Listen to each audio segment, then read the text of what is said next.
Où est donc passé le colonel Jean-Louis Pogmou, cité à la barre par Toumba? Vous avez été nombreux à me poser cette question et dans cette vidéo, je vais vous faire toute la lumière. Suivez.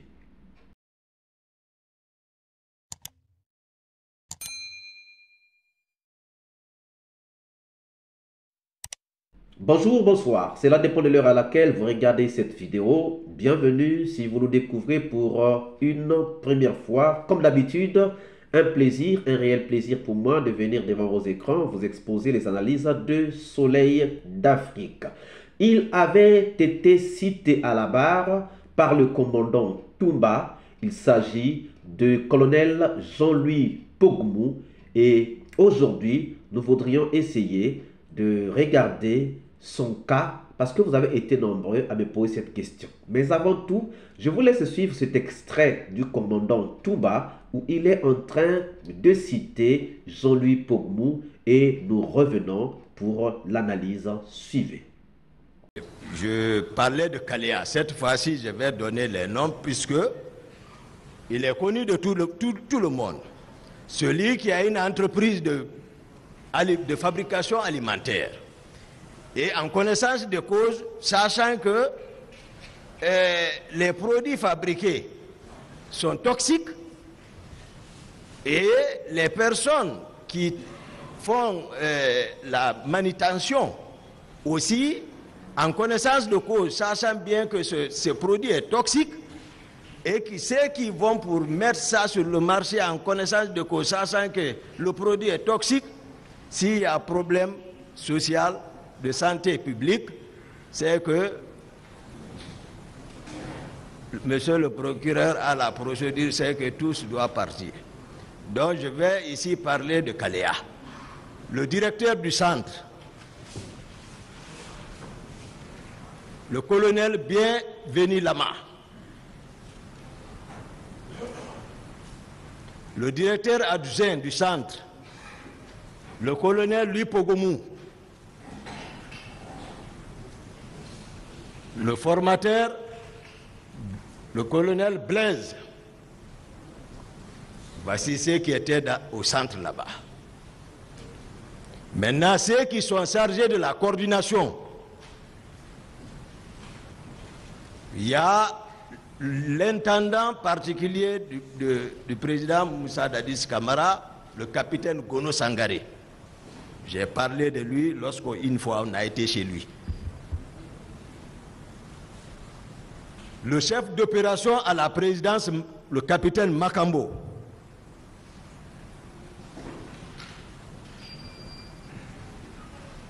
Je ne sais pas quel grade il a présentement, si c'est colonel Théodore.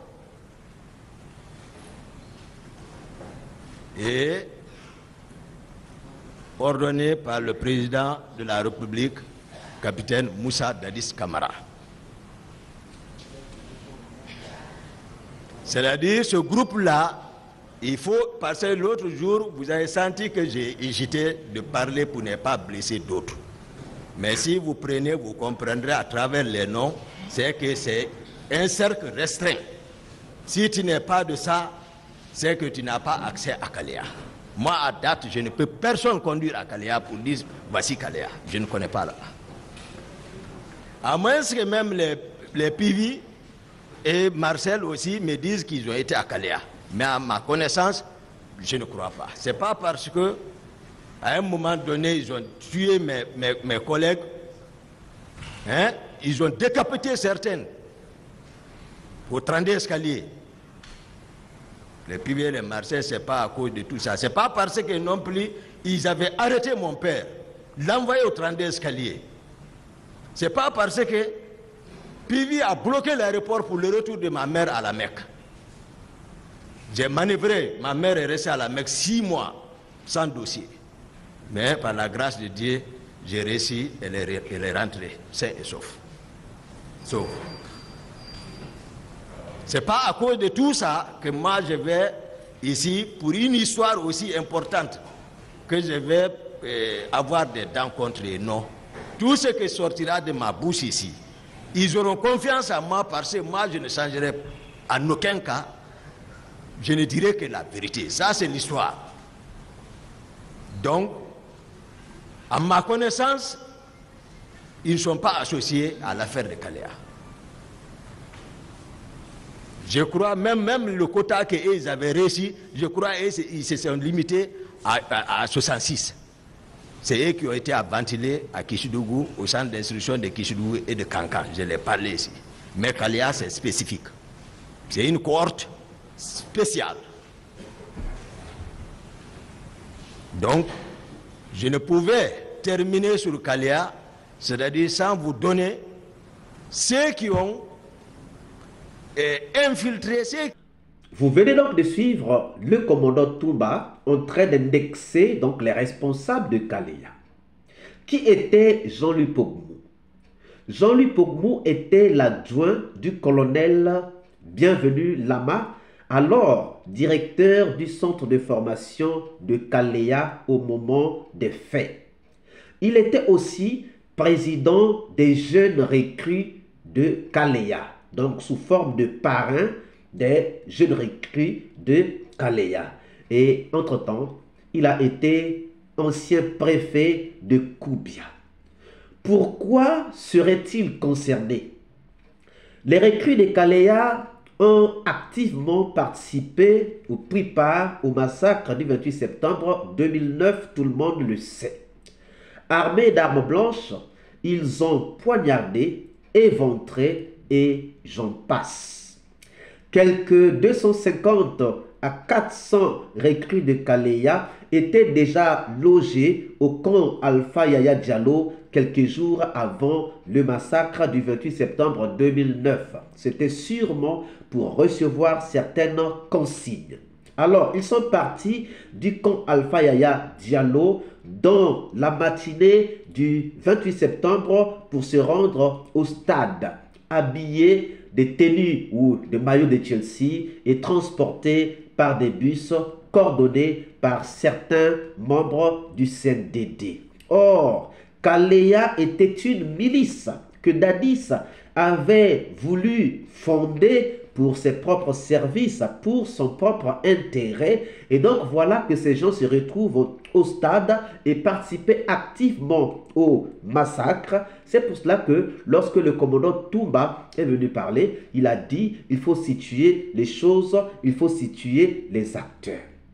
D'où vient la suspicion? Déjà en 2011, le patron de Kaléa, donc le colonel Bienvenu Lama, avait été entendu par les juges ou par le pool des juges d'instruction, mais avait bénéficié d'un non-lieu. Maintenant que Toumba les a tous cités, le colonel Jean-Louis Pogmou, qui était donc passé par les mailles du filet de la justice, a donc été rattrapé. Convoqué par les juges d'instruction au même moment que son patron, le colonel Bienvenu Lama, alors que Bienvenu Lama avait déjà été inculpé au 3e jour, soit le 21 novembre, parce qu'ils avaient commencé à les auditionner le 18 novembre. Donc le 21 novembre, déjà, Bienvenu Lama, le colonel Bienvenu Lama avait déjà été inculpé, mais il a fallu 6 jours, soit 3 jours de plus, pour qu'on puisse trouver l'inculpation du colonel Jean-Louis Pogmou. Donc lui, c'est au 6e jour, soit le 24, qu'il a été reconnu ou présumé responsable donc des massacres du 28 septembre 2009 et il a été déféré à la maison centrale depuis le 24 novembre 2002. Donc en ce moment où nous parlons, il est bel et bien à la maison centrale. Il est donc accusé de meurtre, de viol, de pillage, d'incendie volontaire, de torture, d'enlèvement, de séquestration, d'agression sexuelle et j'en passe. Alors, chers amis, donc, ne cherchez plus Jean-Louis Pogmou ailleurs, mais si vous voulez le voir, c'est à la maison centrale de Conakry. Avec lui se trouve donc le colonel Bienvenu Lama, se trouve Georges Oulemou, Jacques Sagno et Thomas Toiro, celui qui avait découpé la tête des 140. Alors, chers amis, que pensez-vous donc de la présence de Jean-Louis Pogmou à la maison centrale? Que pensez-vous? Que pensez-vous donc de ce que Toumba avait cité tous ces gens-là? Nous attendons vos commentaires, vos réponses dans les commentaires. Si cette vidéo vous a plu, ne manquez pas de laisser vos pouces bleus, de commenter, de partager. Et si vous n'êtes pas encore abonné, c'est le moment pour vous de vous abonner et surtout de ne pas manquer d'activer la cloche de notification afin d'être averti à temps réel de toutes nos prochaines publications. Quant à moi, je vous dis à très bientôt. Ciao!